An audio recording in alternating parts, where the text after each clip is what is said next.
الشهداء والصالحين وإلى جميع الأرواح المسلمين والمسلمات وإلى أرواح أبينا وأمنا. الفاتحة. أعوذ بالله من الشيطان الرجيم. بسم الله الرحمن الرحيم. الحمد لله رب العالمين الرحمن الرحيم مالك يوم الدين. إياك نعبد وإياك نستعين. اهدنا الصراط المستقيم صراط الذين أنعمت عليهم غير المغضوب عليهم ولا الضالين.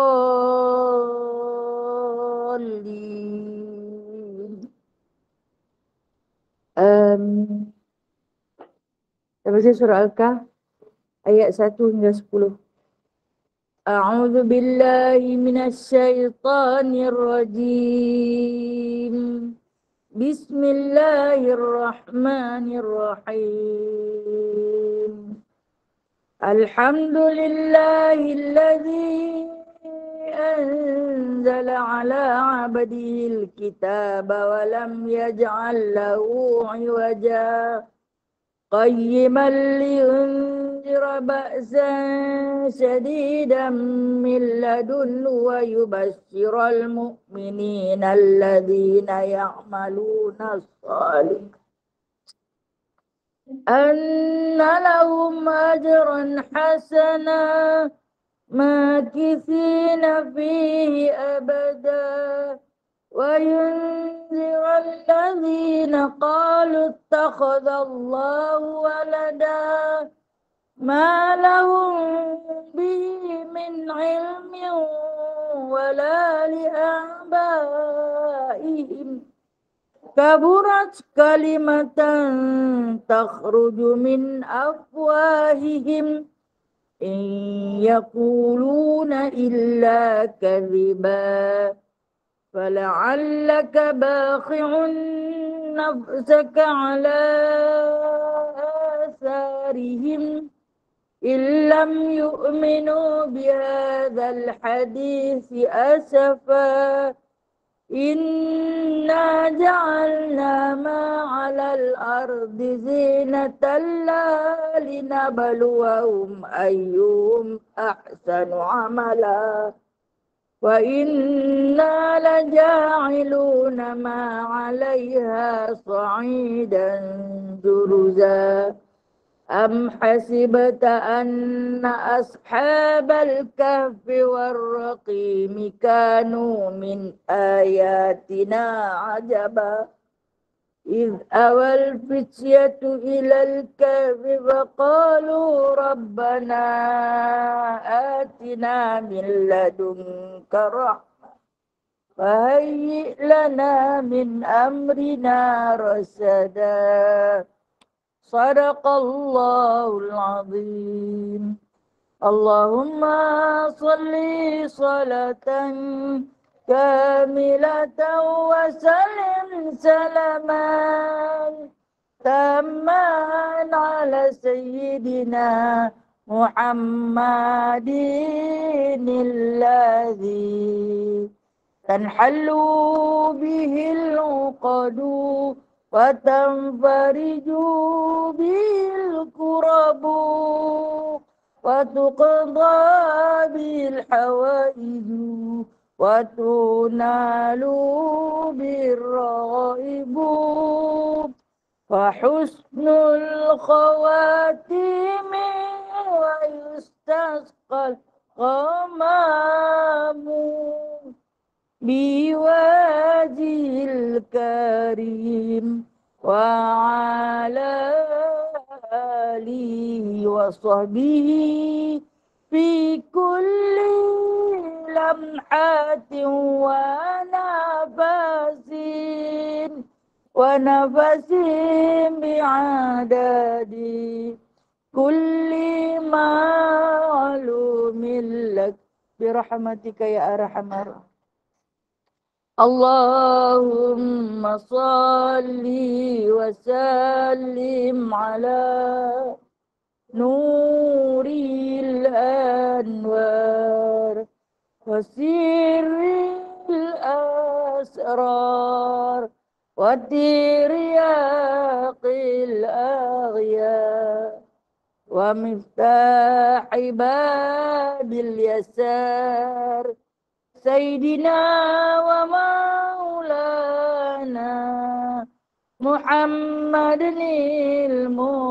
المختار وآله الأطهار وأصحابه الأخيار عدد نعم الله وإفضاله. اللهم صل وسلم على سيدنا محمد الفاتح لما أغلق والخاتم.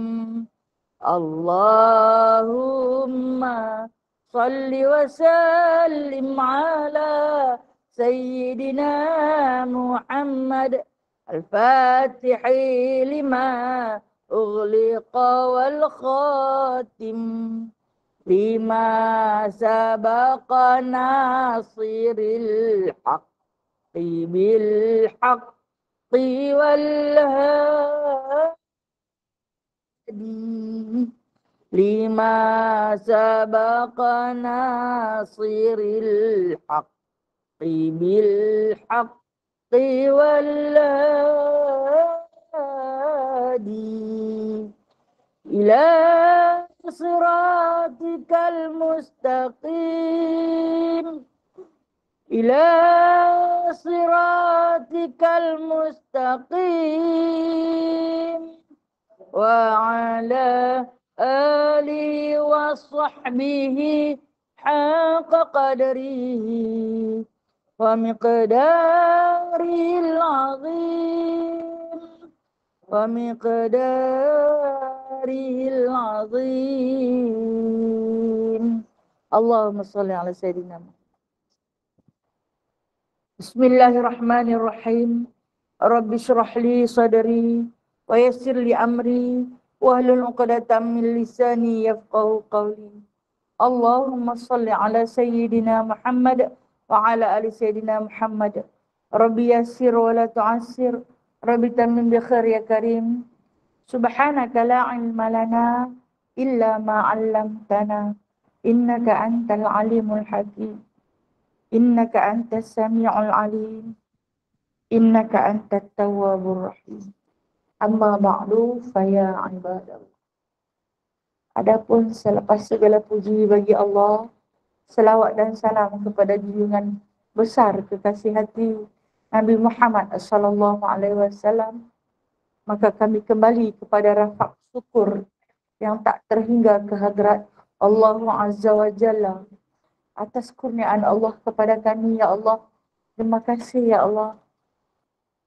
Dipanjangkan lagi usia, dilimpahkan lagi rahmat rezeki yang tak pernah putus, dikurniakan kesihatan. Terima kasih wahai Allah. Pagi ini kita bertemu lagi dalam satu suasana pagi yang baru, pagi Sayyidul Ayyam, penghulu bagi segala hari. Jumaat yang dijanjikan oleh Allah Subhanahu wa taala, barang siapa yang melakukan kebajikan pada hari Jumaat akan digandakan 70 kali ganda pahalanya. Jikalau bertepatan dengan waktu yang makbul, maka akan dikabulkan segala doanya serta dimustajabkan insya-Allah taala. Dan hari Jumaat disuruh kita berbanyak-banyak berselawat ke atas Nabi sallallahu alaihi wasallam. Hari Jumaat juga disebut dengan nama hari selawat. Dan alhamdulillah kita dipilih pagi ini untuk sama-sama bermuzakarah ilmu, bermutalaah, bermurajaah Okey, muzakarah. Maksud muzakarah ni perbincangan. Mutala'ah, sama-sama baca. Kemudian muraja'ah, sama-sama rujuk kitab. 3 bahasa nak. Muzakarah, mutala'ah, muraja'ah. Okey, dan 3-3 bahagian tu kita ada. Alhamdulillah. Kitab ni kitab yang paling istimewa yang kita baca setiap bulan di surau Seri Delima dengan nama yang diberi Syama'il Muhammadiyah yang dikarang oleh Abu Isa Muhammad bin Isa bin Saurah bin Musa Ad-Dhaha Al-Sulami Ad-Daril Al-Bughi At-Tirmizi, ataupun gelaran yang diberi nama Abu Isa Al-Tirmizi ataupun Abu Muhammad bin Isa At-Tirmizi. Baik, dan Abu Isa At-Tirmizi ini adalah satu gelaran yang paling masyhur zaman berzaman. Okey, saya ulang balik nak. Tadi saya sebut muzakarah, berbincang. Kemudian mutala'ah, sama-sama membaca. Kemudian muraja'ah, sama-sama merujuk. Merujuk ni kita ada bahan rujukan. Yang ni kitab yang ada di depan kita. Sebab adab, bukan adat. Adab orang menuntut ilmu, dia kena ada 3 benda ni. No? Bila dia ada 3 benda ni, maka ada kesempurnaan sebagai seorang penuntut. Sekurang-kurangnya kita taklah nganga saja, no? Tapi alhamdulillah. Alhamdulillah nganga orang duduk dalam majlis ilmu ni, nganga penuh pahala. Dia nganga masuk ilmu ke mulut dia, insya-Allah. Kalau dia pejam mata pun masuk ke rumah telinga dia, insya-Allah. Okey. Saya terlupa nak buat pengumuman, maaf sikit. Saya dengan sahabat akan bermusafir ke bumi Palestin untuk sahabat-sahabat daripada desa. Okey, baik. Masih daripada flat Seri Delima, yang mana yang rasa nak bersedekah, berinfak, ataupun mungkin ada bagi-bagi zakatnya, nak bagi boleh kirim dekat kami lah. InsyaAllah kami akan pergi seramai 29 orang. Termasuk seorang mutawif, jadi 30 orang. Okey, Ju akan edarkan beg tu lah. Siapa-siapa nak bagi-bagilah. Tak mau bagi pun sudah, bukan paksa pun nak. Tak mau bagi, abaikan. Saya sebenarnya saya malu ni lah. Kalau nak meminta-minta, tapi bukan untuk diri nak. Untuk diri saya. Dan terpulanglah kepada pemberi ataupun pewakah ataupun penginfak. Yang mana yang nak bagi dengan izin Allah Subhanahu Wa Taala. Allah Maha menerima, Allah Maha tahu. Baik. Kita kembali kepada kitab Syama'il Muhammadiyah yang dikarang oleh Imam At-Tirmizi, ataupun ada juga yang panggil nama dia kitab Syama'il, nama dia Sunan At-Tirmizi. Baik, tak apa. Sebelum kita belajar tentang kitab Syama'il Muhammadiyah ni, kita kena kenal siapa penyusun hadis ni. Tukang susun hadis. Yang menjadikan satu kitab dengan nama yang indah, yang meletakkan atas nama yang begitu indah, ialah At-Tirmizi. Ya, saya. Ikut suka, ya boleh. Kalau nak berzakat pun boleh. Berzakat pun boleh. InsyaAllah. Yang mana hadis-hadis yang telah kita baca, sebenarnya dalam Syama'il Muhammadiyah ni, dia ada 500 hadis. Tapi ditapis. Ditapis pada hadis yang sama matan, dia buang, dia letak kat lain ataupun disatukan. Maka yang diletakkan hanya 415 hadis. Dan alhamdulillah, dalam masa 5 tahun, 6 tahun, kita dah khatam. Kita dah khatam Syama'il Muhammadiyah. Maka kata Imam At-Tirmizi rahimahullah ta'ala, bagi seorang pencinta Muhammad SAW, kamu wajib belajar.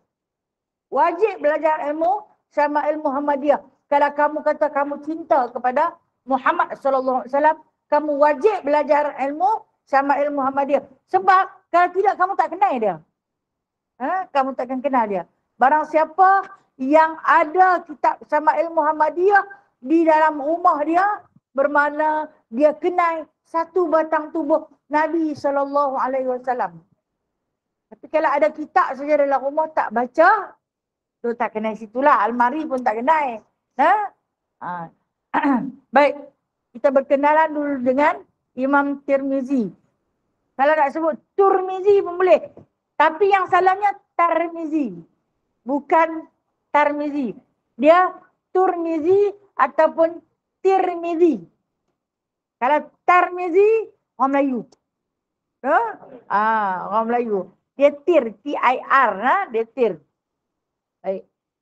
Dia seorang hafiz Al-Quran yang kata ada 6,000 ayat tu. Dia juga seorang hafiz Al-Hadis. Dia hafaz 5,000 hadis. 5,000. Bukan 50. Bukan 5. 5,000 hadis. Maka di antara hadis-hadis yang dihafaznya diletakkan di dalam satu kitab nama Syama'il Muhammadiyah. Dia tak 500. Ada lagi 4,500. Dia buat. Kitab dia banyak dia buat. Okey, yang ni bab tentang fiqh. Fiqh saja hadis ni.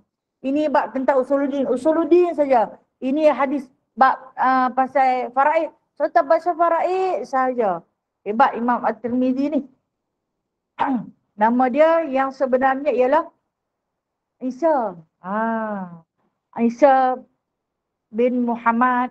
Kemudian bin Isa bin Saurah bin Musa Ad-Dhaha As-Sulami Ad-Darir Al-Bughi At-Tirmizi.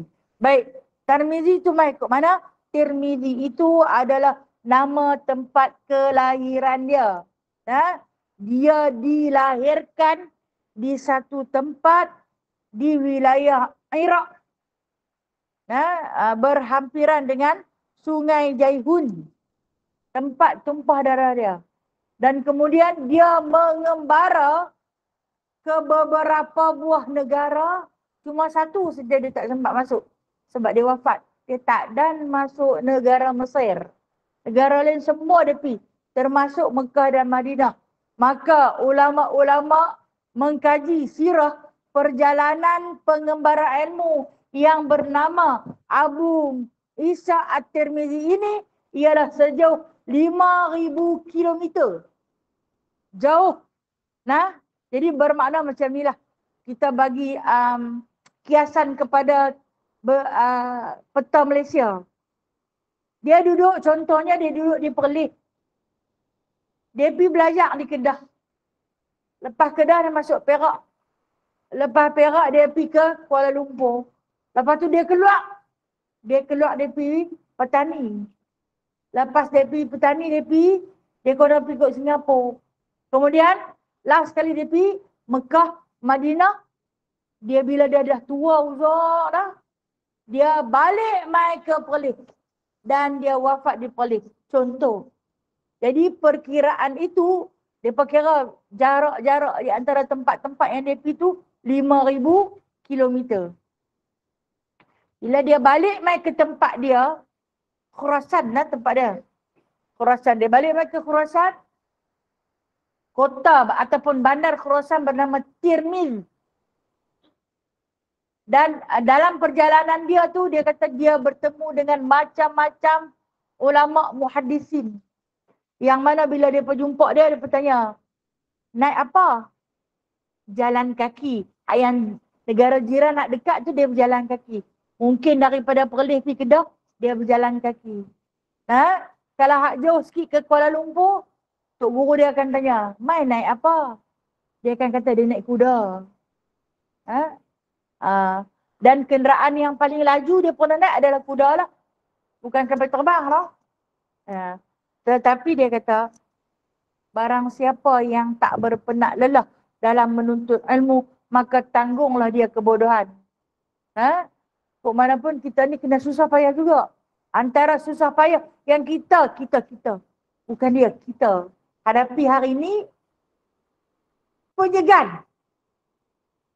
Tu susah payah dia. Awaklah aku ni segan sangat. Kelengkapan semua ada. Kereta ada, minyak penuh, tayar tak pecah. Masa ada lapang. Kan tak aja RTM. Rehat duk tunggu mati je. Tapi dia ada satu halangan. Penyegan. Aduh. Aku segan lah. Nak buka kitab pun aku segan. Nah, nak kata mata tak nampak, cermin mata berlambak-lambak. Cermin mata untuk makan angin. Cermin mata untuk tengok kitab ni. Cermin mata nak baca Quran. Tiap-tiap dek ada cermin mata. Ha? Tapi penyegan. Oh, musuh nombor satu. Itu kita. Rupa-rupanya bila ada musuh tu, hang tak usah adalah kecanggihan segala jenis alat pun. Dia tak boleh belajar. Biar susah tak apa lah. Biar susah tak apa. Kalau kita tengok Imam At-Tirmizi nak menjadikan dia di antara ulama terbilang, kalau dia boleh bermusafir 5,000 kilometer, kita ni berapa jauh lah musafir daripada rumah. Saya kira kilometer daripada rumah saya Pematang ni, Pematang nak mai ke Seri Delima ni, tadi dalam kiraan saya baru 8 kilometer. Malu kat Imam At-Tirmizi 5,000 kilometer. Aku ni apa sangat. Pun segan lah. Segan. Pagi ni pagi Jumaat ni lah. Rasa macam segan saja nak pergi awak jadi lagu tu. Saya kata, saya tak kata kat Khalid, saya kata kat diri saya. Perasaan tu ada. Ada dalam diri kita apabila kita terlalu mengikut pujukan, bisikan syaitan dan tentera-tenteranya. Okey, kita kembali kepada Imam At-Tirmizi rahimahullahu ta'ala. Dia dalam usia 61 tahun, dia kembali ke negeri dia, Khurasan di Iraq. Dia mengajak, dia mencurahkan bakti dia, dan waktu dia balik tu dia dah buta dah. Akhir hidup dia, dikatakan 10 tahun sebelum dia wafat umur 70. Dia buta. Kenapa dia buta? Selepas dia susun kitab Syama'il Muhammadiyah ni, dia menangis setiap satu hadis dia susun, dia menangis. Menangis rindukan Nabi SAW. Dia menangis kerana menyesali dosa-dosa dia. Dia menangis kerana terlalu banyak bertaubat. Orang yang punya alim sampai tahap tu pun menangis. Kita ni nak menangis sikit pun susah. Dan tangisan dia itu menyebabkan mata dia buta kedua-dua belah. Jadi bila dia nak balik, di antara satu tempat yang jauh, dia nak balik mai ke kampung dia ni, ke kota At-Tirmizi. Bila dia nak balik, dia tak jumpa jalan. Maka dia berpandukan menghidu jejak langkah yang dia pernah melangkah. Sampai berbau langkah. Masya Allah, wallahualam, tak tahulah apa kata-kata majas yang diletakkan di sebalik kata At-Tirmizi kembali ke kampung halaman dia dengan menghidu langkah-langkah yang pernah dia lalui ketika mana menuntut ilmu waktu mata dia terang. Dia balik, bila sampai ke bumi Khurasan, sempat 9 tahun dia duduk di situ dalam keadaan buta, tapi boleh terjemahkan ataupun menghurai 5,000 hadis, boleh membaca Al-Quran dengan pantas, dengan fasahah, dengan tertib,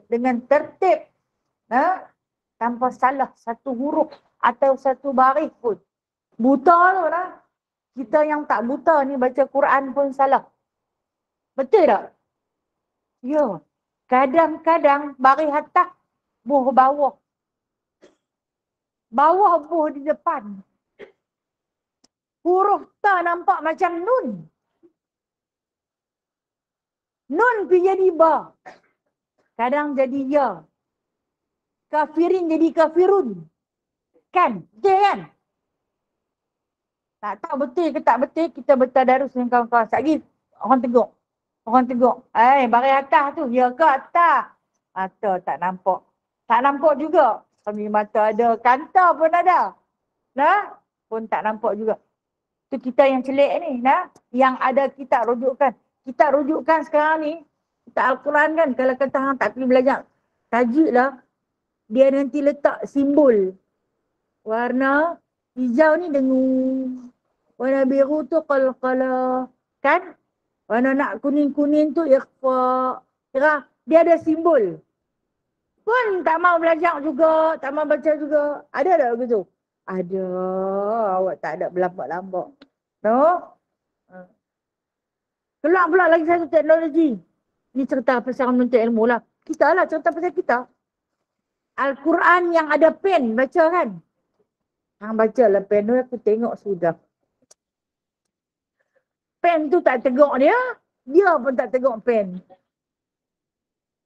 Dia kata dia tadarus dengan pen dia, tadarus lah dengan pen tu.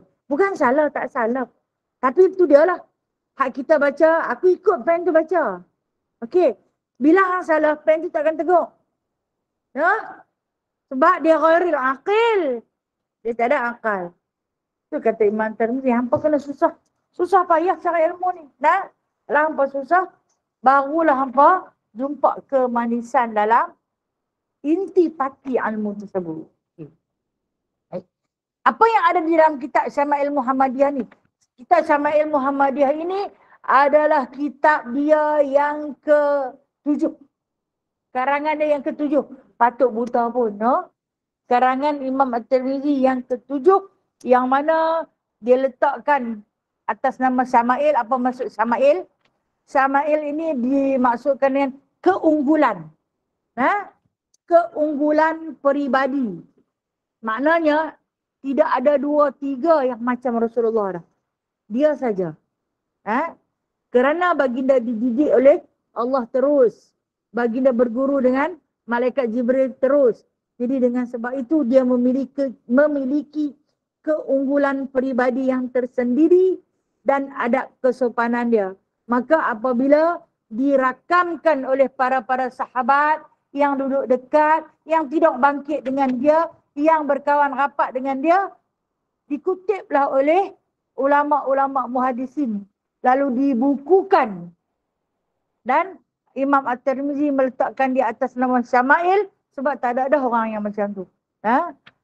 Orang yang boleh dirakam keadaan cakap dia, tidur dia, bangun dia, makan, minum, mandi, berjalan, berkejip, rambut dia, kening dia, mulut dia, gigi dia, bibir mulut dia, lidah dia, leher dia, ruas tangan dia, kuku dia, susunan gigi dia, telapak tangan dia, telapak kakinya, betihnya, pahanya.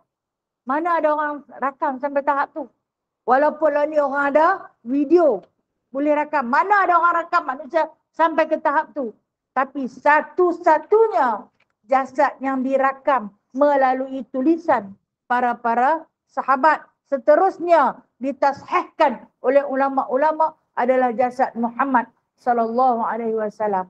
Lantas diletakkan dalam satu kitab yang bernama Syama'il Muhammadiyah. Alhamdulillah, insya-Allah lepas ni mungkin kita boleh cari kitab lain, tapi masih lagi berkisarkan tentang peribadi baginda sallallahu alaihi wasallam, cerita tentang akhlak Nabi, kemudian kita akan cerita tentang para sahabiah bila menghadap dengan baginda sallallahu alaihi wasallam. Maka terhasillah kitab Syama'il Muhammadiyah, indah dan cantik. Okey, baik. Selesai bab perawi ataupun penyusun hadis. Penyusun, dia bukan perawi. Perawi ni orang yang tukang cerita. Dia bukan orang yang tukang cerita, tapi dia ambil cerita, dia susun. Nak bagi kita mudah. Kita buka je kitab Syama'il, hang boleh cari. Hang nak tahu tentang rambut, hang buka bab rambut. Hang nak tahu tentang raut wajah dia, hang buka tentang raut wajah dia. Hang nak tahu tentang dia cakap, hang cari tentang kata-kata Rasulullah. Dipermudahkan kepada kita sampai ke tahap tu. Kalau tak mau belajar lagi, sajalah. Saja tak mau belajar. Abang macam mana lah? Kan nak beli pukul dah tua-tua. Saya kecil-kecil dulu kena pukul, tak mampu sekolah kena pukul. Hari ni yang jangan makan nasi. Pasal yang tak mampu sekolah, punya rajin pergi sekolah lah, tak kira-kira dah. Takut dia tak boleh makan nasi, nah. Hak tu je yang ada nak boleh makan. Hak lah ni dia tak heran kalau hang tak bagi dia makan nasi. Dia pun tak apa suka nak makan nasi. Tak bagi, sudah aku cari hak lain. Dia buat pula yang COD tu, mentang sampai depan tangga rumah, mak bayar lah, dia kan bayar lagi. Nanya mak dia, alah siapa seorang tak bagi dia makan nasi? Dia pandai nak. Jangan buat main. Kalau dulu sungguh nak, dia ugut sikit je, hang jangan masuk, tidak dalam rumah. Duduklah bawah rumah. Hak yang dia gantung sabuk berlambak-lambak tu, nyamuk ada berjuta. Tak kesudah kena ketuk jugalah nak masuk, tak boleh duduk. Ni yang tak bagi masuk dalam rumah, aku banyak lagi hotel aku boleh pergi duduk dah. Dia lari duduk tang lain. Baik. Bab berkaitan dengan kejadian Rasulullah sallallahu alaihi wasallam. Hadis pertama. Bismillahirrahmanirrahim. Haddatsana Abu Raja Qutaibah bin Sa'id an Malik bin Anas an Rabi'ah bin Abi Abdurrahman an Anas bin Malik annahu sami'ahu yaqulu kana Rasulullah sallallahu alaihi wasallam laisa bit-tawilil ba'ini wala bil qasiri wala bil abyadil amhaq wala bil adam wala bil ja'dil qatata wala bis sabati ba'athahu Allah ta'ala ala ra'si 40 sanah fa aqama bi Makkah 10 sinin wa bil Madinati 10 sinin wa tawaffahu Allah ta'ala ala ra'si 60 sanah wa laysa fi ra'sihi wa lihyatihi 20 sya'ratan bayda. Anas bin Malik radhiyallahu anhu menyatakan bahawa Rasulullah sallallahu alaihi wasallam susuk tubuhnya tidak terlalu tinggi dan tidak pula terlalu rendah. Kulitnya tidak putih melepak dan tidak pula hitam. Rambutnya pula tidak berketak-ketak kerinting dan tidak pula lurus.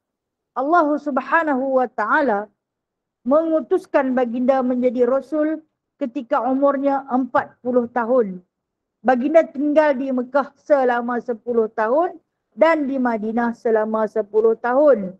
Maka Allah Subhanahu wa taala mewafatkan baginda pada umur 60 tahun sedangkan uban di atas kepalanya dan janggutnya tidak sampai 20 helai.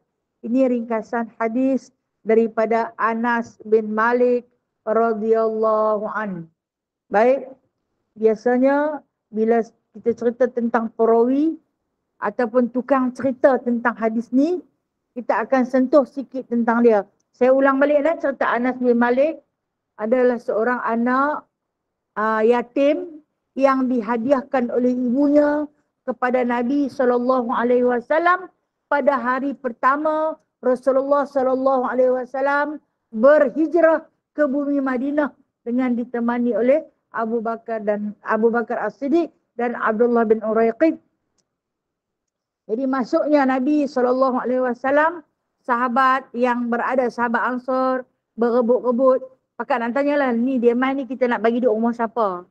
Masing-masing berebut, rumah aku lah. Kita nak bagi dia pergi duduk dekat mana? Nah? Dan ada yang siap dah pakaian persalinan untuk Nabi. Dah tahu Nabi berjalan jauh. 400 km berjalan kaki tu, mana nak ada bekalan apa. Siap dah hidangan makanan, panggil dia main rumah aku. Aku dah masak sekian.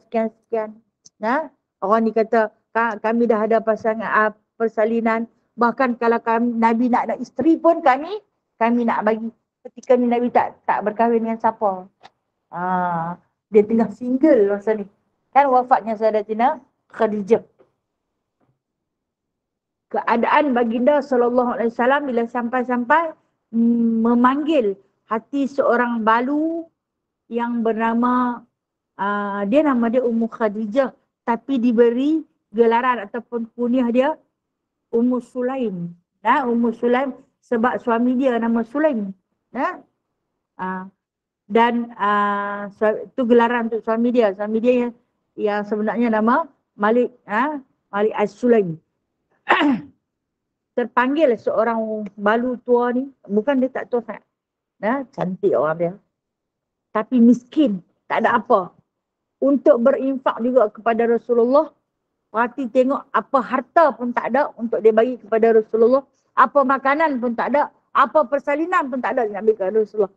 Apatah lagi tempat tinggal tiada untuk dia dengan anak dia. Maka terpanggillah dia untuk berinfak. Pandang, inilah satu-satunya harta yang paling aku sayang. Anak. Bagi terus. Bagi terus anak. Yang ketika tu, tidak ada pun seorang penduduk Ansar yang berani infak sedemikian.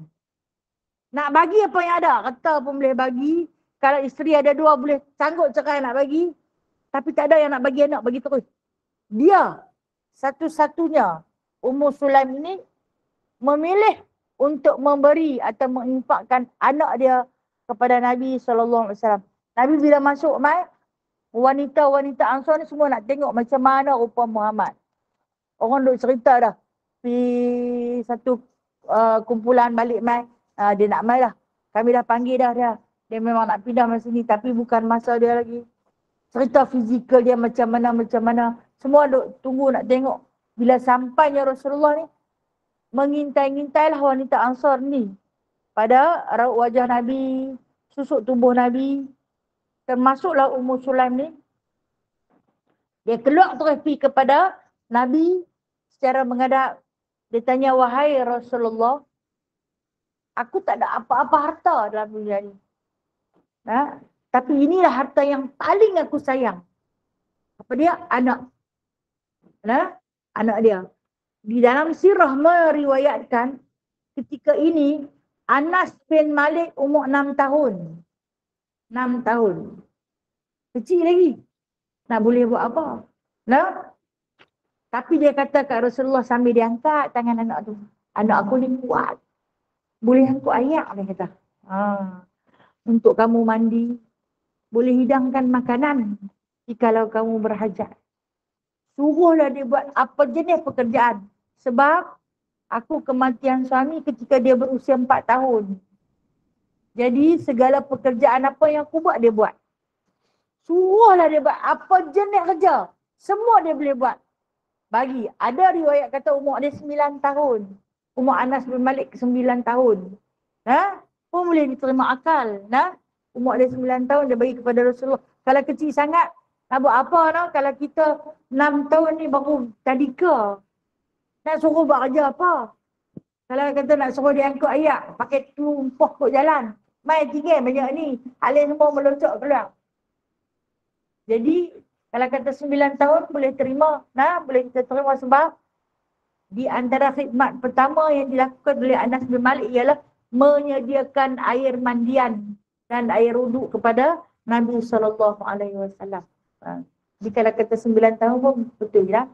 Dan Anas bin Malik ini seorang sahabat, seorang hamba, seorang anak. Mula-mula mak dia tu bagi sebagai hamba. Buat dia sebagai hamba. Bukan suruh buat anak. Buat dia sebagai hamba. Tak perlu dipulangkan kepada aku lagi. Aku infak bagi terus. Bayangkan Rasulullah yang baru sampai rumah pun tak ada nak duduk. Orang bagi anak. Kalau kita kata aku pun tak ada tang mana nak duduk. Nak bawa pula budak dia seorang lagi. Tapi Rasulullah tu dia penyayang. Dia terima, dia ambil bawa pergi duduk rumah Khalid bin Zaid. Ini rumah Abu Ayyub Al-Ansari. Dan ketika mana diberikan anak tu, dia kata, jangan bagi baliklah dia dekat aku. Ada Rasulullah nanti bagi balik dah. Dia nak buat apa anak orang, dia bagi balik.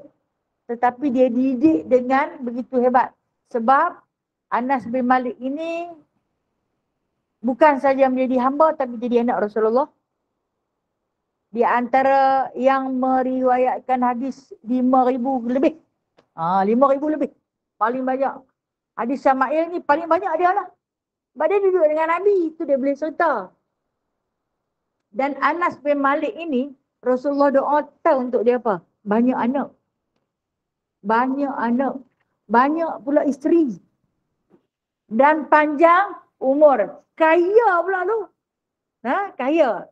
Okey. Di antaranya, Ada pendapat sirah mengatakan anak dia 100 orang. Anak 100 orang. Isteri ni bukanlah dia kahwin sampai 100 dah. Makna dia mati cerai lah. Mati ataupun bercerai. Jadi dia kahwin lain. Kahwin dapat anak. Kahwin. Kesuburan dia tu. Terhasilnya anak sampai 100 orang. Dan umur dia 100 tahun. Di antara penghafaz kitab, penghafaz hadis paling banyak. Itulah At-Tirmizi. Yang menerima wasiat ataupun harta peninggalan Nabi SAW. Dah duduk lama dengan Nabi. Nabi wafat pun di depan dia. Tinggal apa? Satu-satunya harta, cebok. Cebok mandian. Kan dia tu yang menyediakan air mandian Rasulullah. Cebok tu pun lepas dia minta kepada Aisyah. Dengan tersedu-sedu dia bawa cebok tu. Pergi kepada Aisyah. Lepas Nabi wafat beberapa ketika. Dah disempurnakan jenazah baginda. Dia nak minta sebagai kenang-kenangan. Dia bawa cebok ni. Cebok mandian Rasulullah. Cebok kayu. Mana ada plastik. Dia kata boleh tak? Dia kata dia nak minta satu-satunya harta pusaka milik Rasulullah. Aisyah ni kata Rasulullah tak tinggal apa harta pun. Dia bawa keluar main cebok. Dia balut cebok tu dengan kain ridak dia yang berwarna putih. Dia buka sambil dia menangis tersedu-sedu. Yang kata Aisyah, air mata dia menitik-nitik masuk di dalam cebok tu. Rindu sangat pada Rasulullah. Kerinduan yang tak terkata. Tengok cebok pun menangis. Boleh menghilangkan rasa rindu pada baginda SAW. Gambar tak ada, apa tak ada. Itulah Anas bin Malik. Masa Nabi wafat, dia berusia 19 tahun. Cara muda lagi kan? Dia tak kahwin lagi masa tu. Lepas tu baru dia kahwin. Kahwin, cerai, kahwin, mati. Bercerai mati. Tu yang kata anak dah jadi ramai tu. Lepas tu jangan tanya dah, jangan fikir dah. Dia nikah banyak mana, wallahualam. Baik, apa yang dia nak cerita ni? Dia nak cerita tentang keunggulan Nabi SAW, keindahan ciptaan Allah pada satu susuk tubuh manusia ni, yang mana kata dia kata tubuh dia tak terlalu tinggi. Nabi tu taklah tinggi sangat dan taklah pula rendah sangat. Orang dia orang sedang-sedang saja. Kalau kata orang sedang-sedang ni, yang sederhana, tak tinggi sangat dan tak rendah sangat. Kulit dia bukanlah putih melepak macam kapal tu. Tapi bukan hitam. Yang diartikan adalah putih kemerah-merahan. Kana abyadu musyriban bayaduhu. Dikatakan keputihan dia tu macam satu minuman yang sedap kalau kita tengok. Putih merah, bayaduhu bihumrah, dia kata. Putih kemerah-merahan. Cantik. Dan perumpamaan yang diletakkan oleh Anas bin Malik, diletakkan seperti mana kelopak mawar. Mawar yang ros campur putih tu. Subhanallah. Cantiknya. Dan bila Nabi marah atau Nabi panas, akan merah. Biasanya kulit Nabi tu memang cantik. Untuk dilihat. Dan siapa juga yang tengok kulit baginda SAW rasa nak sentuh. Kita, kalau kita tengok sesuatu yang cantik, kita nak pergi pegang kan? Kita akan pergi pegang dia. Bunga. Lestit aku ingatkan bunga betul. Cantik. Rasulullah ni kata Anas bin Malik, siapa yang tengok dia rasa nak sentuh pipi dia, tangan dia, telapak tangan dia, nak rasa benda cantik. Ini yang dimaksudkan dengan Sama'il tu, keunggulan. Dan kemudian dia kata rambutnya pula tidak berketak-ketak kerintin. Bukan kerintin kertiau tu. Mak saya kata kertiau. Hak yang kerintin halus-halus tu dah. Bukanlah lurus sedang. Tapi beralun-alun. Nah, cantik. Kalau pandang tang rambut. Kita kan ada yang keriting-keriting aku. Ayah saya panggil keriting-keriting keribu. Kalau kata panjang rambut dia, tak nampak panjang. Sebab dia kan bila dah keriting tu disentak. Bila basah orang nampak rambut panjang kan. Ada yang kerintil tu, ada yang kerintil nak rapat tu macam kita tengok negro dah. Puak-puak habsi, kerintil rapat. Tu kulit kepala. Hak yang lurus ni ada yang lurus sampai nak sikat pun tak boleh. Nah, hampir kau mana pun rambut dia duduk lagu tu je. Dan Rasulullah bukan sedemikian. Nah, rambut tak terlalu kerintil dan tidak terlalu lurus. Ikal mayang. Nah, yang sedang-sedang je. Tidak pula kata Allah, Allah Subhanahu Wa Taala mengutuskan baginda menjadi rasul ketika umurnya 40 tahun. Dia diutuskan, diputerakan menjadi rasul ketika baginda berusia 40 tahun. Baginda tinggal di Mekah selama 10 tahun dan di Madinah selama 10 tahun. Tak apa, kita baca dulu hadis ni. Anas bin Malik kata dia duduk di Mekah 10 tahun. Lepas dia diputerakan jadi rasul dan kemudian di Madinah 10 tahun. Kenyataan Sayyidina Anas bin Malik ini bukanlah tepat. Ulama muhadisin mengatakan bukanlah tepat tetapi lebih sikit.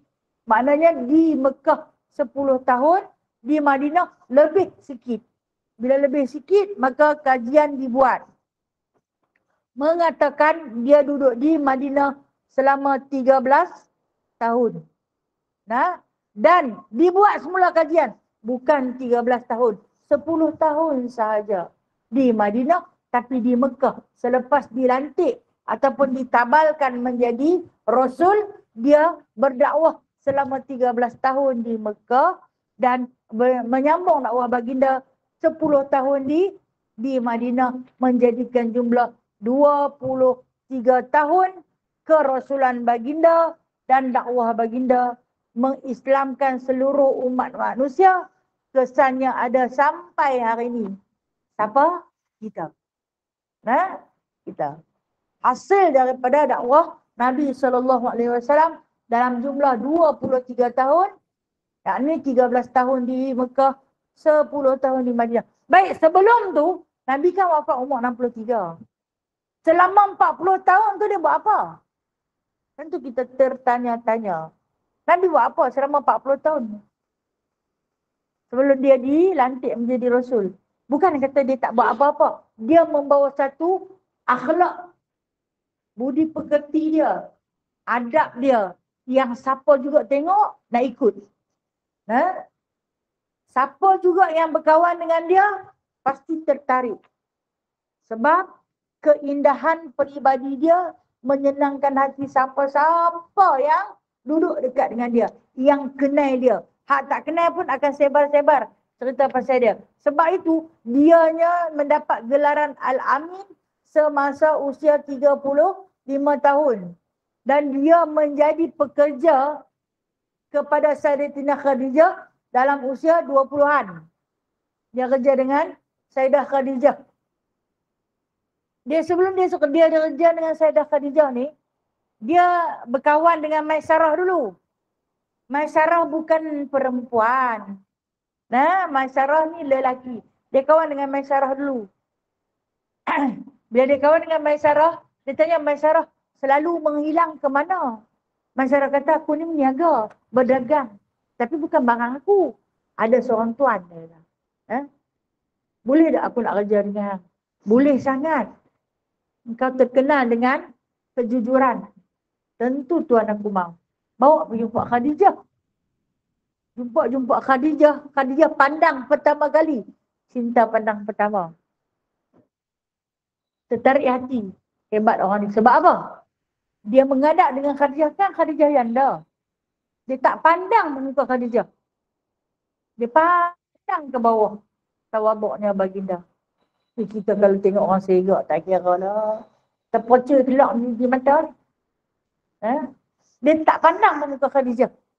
Walhal Khadijah ni terkenal di kalangan Arab Quraisy, seorang wanita yang paling kaya. Setengah, 1/2 daripada kekayaan Quraisy adalah milik Khadijah. Punya kaya dia. Cantik.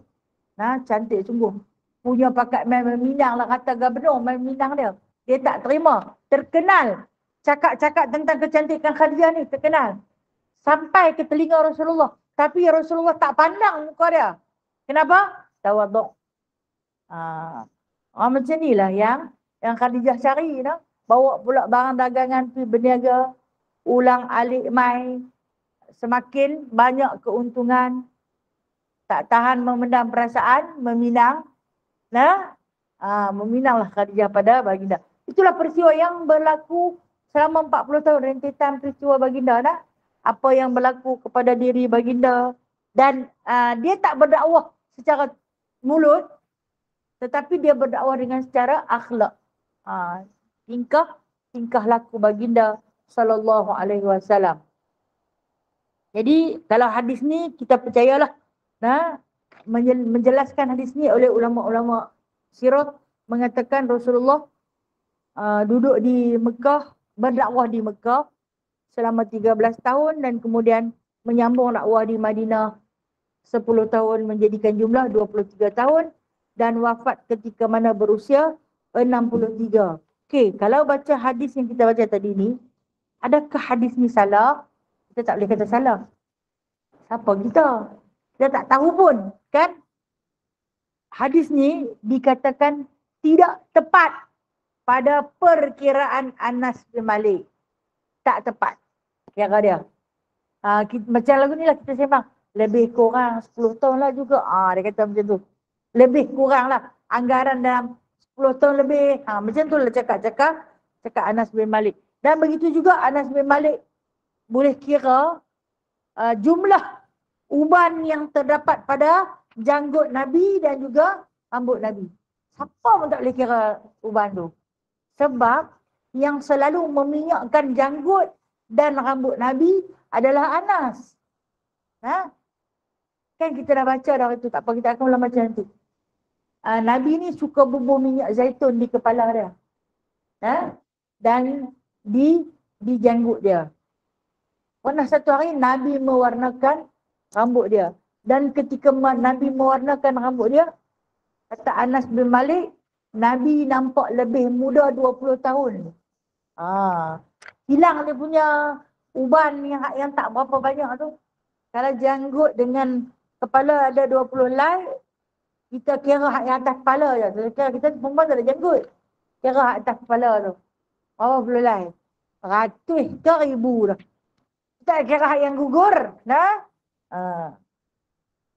Nak cerita tentang keindahan Nabi SAW. Okay, satu lagi hadis. Haddatsana Humaid bin Mas'adah al-Basri qala haddatsana Abdul Wahhab al-Thaqafi an Humaid an Anas bin Malik. Masih lagi Anas bin Malik. Qala kana Rasulullah sallallahu alaihi wasallam rab'ah laysa bil-tawil wala bil-qasir hasan al-jismi wa kana sya'ruhu laysa bija'lin wala sabatin asmar launi idza masya yatakaffa'u. Anas bin Malik radhiyallahu anhu menyatakan bahawa Rasulullah sallallahu alaihi wasallam sederhana tinggi, tidak terlalu tinggi, tidak terlalu rendah. Tubuhnya cantik, rambutnya tidak kerinting, tidak pula lurus, kulitnya putih kemerahan dan bila baginda berjalan sedikit condong ke hadapan. Rambutnya ikal mayang, tidak terlalu panjang, tingginya yang sedang, dada luas berbidang. Ketika berjalan, condongnya ke hadapan, lajunya seperti turun tempat yang tinggi. Sama-sama. Allahu Allahu Allahu Allah Allahu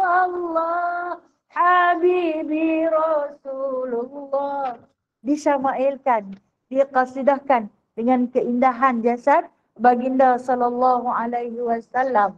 Nah, tak tinggi, tidak terlalu rendah. Nah, dadanya tubuhnya yang sedang, dada luas berbidang. Dada berbidang, okey. Bila disebut tentang dada berbidang, dikatakan ukuran keliling baginda adalah 5 hasta. Ukuran keliling.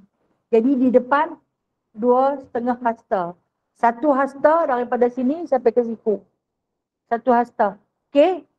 2 hasta, 2,5 hasta. Panjang ni. Bidang dada dia. Bermakna tegak. Sebab tu musuh ni, kalau tengok Rasulullah daripada jauh, siapa ketua? Muhammad. Tengok daripada jauh dia main. Dia pun jadi gerun ni. Hak yang duk pegang pedang ni mengetak-ngetak di tangan.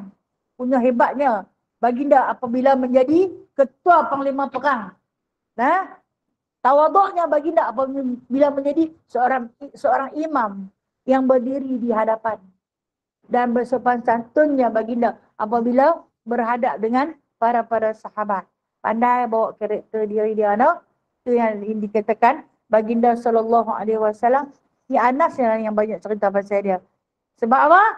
Sebab tu saya cerita pasal Anas dulu tadi. Orang yang paling rapat tidur bangkit dengan dia. Kalau Rasulullah tidur malam, tahu dia tidur di mana? Dia tidur di hujung kaki Rasulullah. Cuma ketika mana Rasulullah tidur dengan isteri Rasulullah, kan Rasulullah bergilir-gilir tidur dengan isteri Rasulullah sallallahu alaihi wasallam, dia nanti tidur di tepi dapur Rasulullah. Pikir mungkin Rasulullah nak bangun minum, atau mungkin Rasulullah bangun terawal daripada dia menyebabkan dia tak sempat nak sediakan air untuk uduk Rasulullah atau air untuk mandian hadas Rasulullah sallallahu alaihi wasallam. Sentiasa tidur dia yang kalau kita panggil tidur tak jerap ni. Lena-lena ayam. Pasal apa? Bimbang sekali lagi Rasulullah bangkit dulu daripada dia. Sampai tahap tu dia punya sayang kat Rasulullah. Budak umur 9 tahun, kalau boleh buat kerja sampai tahap tu, maka tak hebat. Sebab tu dia boleh cerita satu. Sehingga kan ruas jari Rasulullah pun cerita. Dia bila duduk dengan Rasulullah, dia suka ambil tangan Rasulullah, letak atas riba dia. Perisi jari, kuku, lurut. Kan macam budak-budak suka main tangan mak dia kan. Macam tu lah. Anas bin Malik ni punya manja dengan Rasulullah ni. Dia bila duduk aja tepi Rasulullah, dia akan bertemu paha dengan paha dia rapat, lutut berlutut, pegang tangan Rasulullah, ambil letaklah dia atas riba dia. Sambil dia main, sebab tu dia akan cerita halusnya kulit baginda macam mana, kuku baginda macam mana. Kalau kena ayak-ayak kat lekat. Pasal apa? Kulit tu terlampau halus. Ujok lah tak ada. Kalau ada tak tahulah, no? Dia pun tak kahwin dah dengan orang lain. InsyaAllah ada rezeki kita jumpa dia, no? Ada rezeki insyaAllah. Kita selalu minta kepada Allah Subhanahu Wa Taala. Walaupun sedetik, walau satu saat. Bagilah nampak bang sekali saja. Bukan nak tengok betapa handsome-nya dia, dah. Sekadar melepaskan rindu pada keunggulan dia. Itulah. Yang mana dikutip kulitnya disebutkan di sini. Wala sabatin asmaral laun.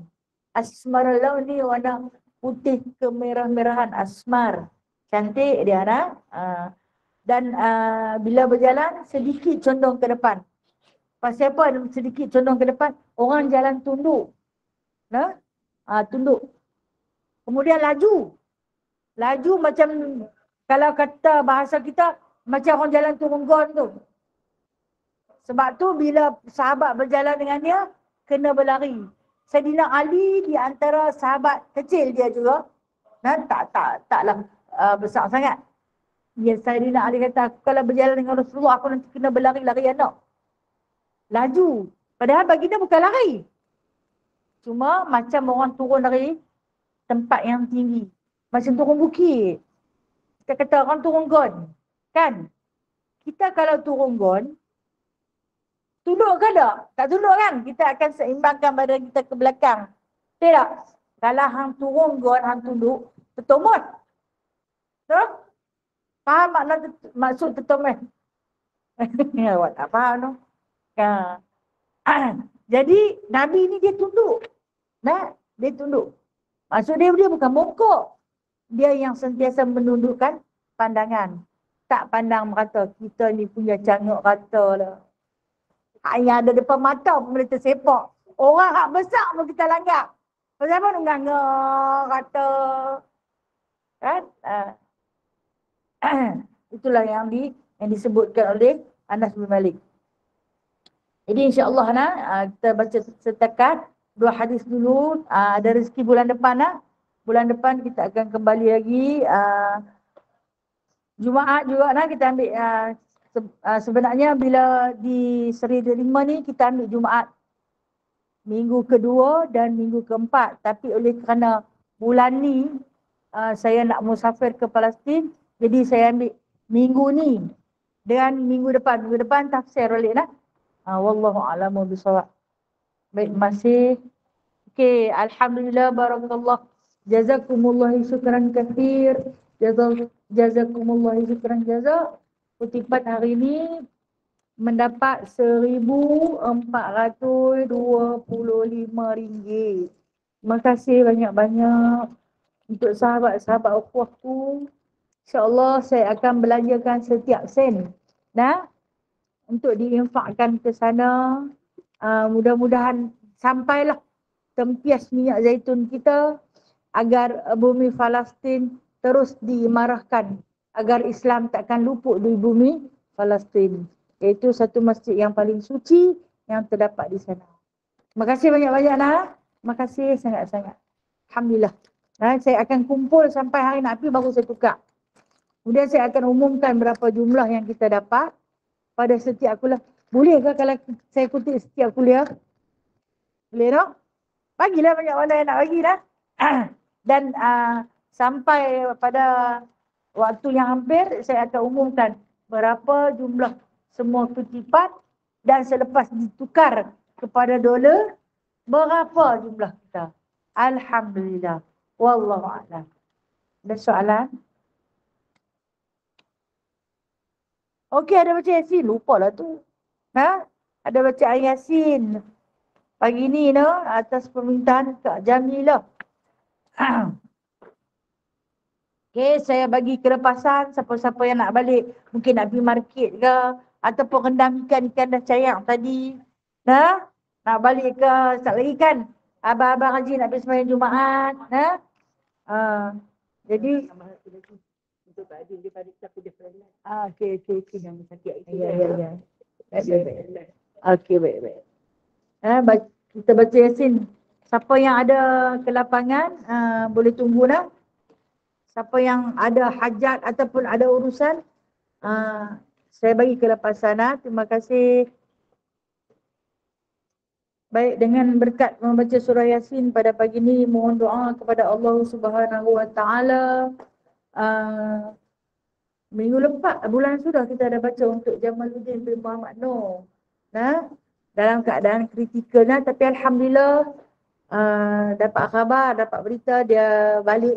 Dia dah dibenarkan pulang ke rumah tapi lumpuh. Dengan berkat membaca surah Yasin ini, kita mohon doa pada Allah Ta'ala agar diberikan kesihatan yang baik kepada beliau, kembali sembuh dan dapat beribadah seperti sedia kala. Dan dengan berkat kita membaca Yasin ini, kita hadiahkan kepada junjungan besar Nabi Muhammad sallallahu alaihi wasallam, ahli keluarga baginda, para sahabat baginda, para tabi'in, aulia dan syuhada. Juga dihadiahkan kepada arwah bunda Abdullah, Banda Abdullah, Fatimah ke Fahimah? Fatimah Ahmad, Jamaluddin Banda, Kamal Banda. Ini semua adik-beradik Ramli Abdullah, Faizal Jamaluddin, dan juga kita hadiahkanlah kepada sekalian muslimin dan muslimat, kedua ibu bapa kita, saudara-saudara kita, sama ada yang baru meninggal dunia ataupun yang telah lama kembali ke rahmatullah. Dengan berkat membaca surah Yasin ini, kita hadiahkan juga kepada saudara-saudara kita yang berada di bumi Turki, yang diuji dengan gempa bumi. Masya Allah. Semoga Allah Ta'ala berikan ketabahan, kekuatan fizikal dan mental untuk mereka mengharungi dugaan hidup, kehilangan tempat tinggal, hilang harta benda, hilang keluarga, hilang punca pencarian. Semoga Allah Ta'ala gantikan dengan yang lebih baik kepada mereka. Didoakan kepada mereka agar mereka tabah dan sabar atas ujian dan kasih sayang daripada Allah. Dengan berkat bacaan Yasin ini, kita hajatkan untuk diri kita. Andai kita sakit, sembuhkanlah ya Allah pada mana-mana bahagian. Mungkin mata, mungkin telinga, mungkin mulut, mungkin sendi, mungkin urat darah, mungkin bahagian dalaman. Minta Allah Ta'ala berikan kekuatan dan keredaan serta kesabaran untuk kita menghadapinya, insya-Allah Ta'ala. Astaghfirullahaladzim.